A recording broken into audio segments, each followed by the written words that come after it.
How's it going? I'm Dustin. Welcome to Fantasy Smack Talk. Heading into Week 9. This is your waiver wire show. And I got this big old grin on my face because of LeGarrette Blount. I love it. Still only on 30% of leagues. We've been high on this guy ever since he got those few carries against the Steelers. He is the real deal. Cadillac Williams is done out there in Tampa Bay. He'll still see a little work on third down, but Blount is going to see the majority of the carries and get the goal lines. Absolute must add. This guy's going to have a monster second half. Next, been Jarvis Green-Ellis. I'll admit I was wrong about this guy. You know, the Patriots are just a different team now. Tom Brady has not thrown for over 300 yards once this season, and they're 6-1. So they're relying more on the run, the short game stuff. They're just not the same team. Been Jarvis Green-Ellis, great guy to pick up right now if he's available, but I do still think he's a sell high guy if you can trade him. Moving on, Steve Johnson. What does this guy have to do to get picked up? All the pieces are there. He's a third-year receiver. Most young receivers break out on the third year if they're going to break out. 6'2", 200 pounds. This guy's the real deal. You need to add him on your team. Look at his game log. Absolutely consistent all the way down. We love Steve Johnson. All right, let's talk about some guys to add in deeper leagues. Let's start with the quarterbacks. David Garrard, monster game, only on 25% of leagues. Here's why I'm talking about Garrard. He has a bye week 9, but week 10 he plays Houston, worst team against the pass. In week 10 you got guys like Rivers, Breeze, and Rodgers on a bye. So Garrard could be a great pickup and play for you week 10. Plan ahead on this one if you got one of those three quarterbacks. He could have a great week. Next, John Kitna.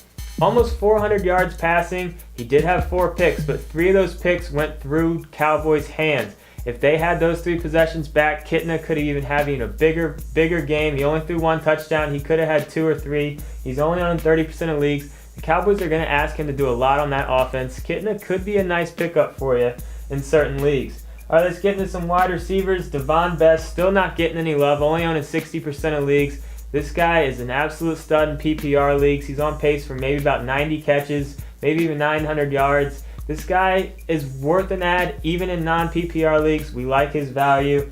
Next, Brandon Tate out there with New England. Everyone rushed to pick this guy up after Randy Moss got traded. He's only on 25% of leagues now after he's been dropped by a ton of teams after he had 2 terrible games. But he's back on the radar. Big game on Sunday. And if your league counts return yards, I think he's a must-add for receivers. Next, Steve Breston, finally back from his injury. Arizona's offense showed some signs of maybe breaking out of this funk. And with all the attention that Larry Fitzgerald gets, look for Breston to have some more games like he did this last Sunday.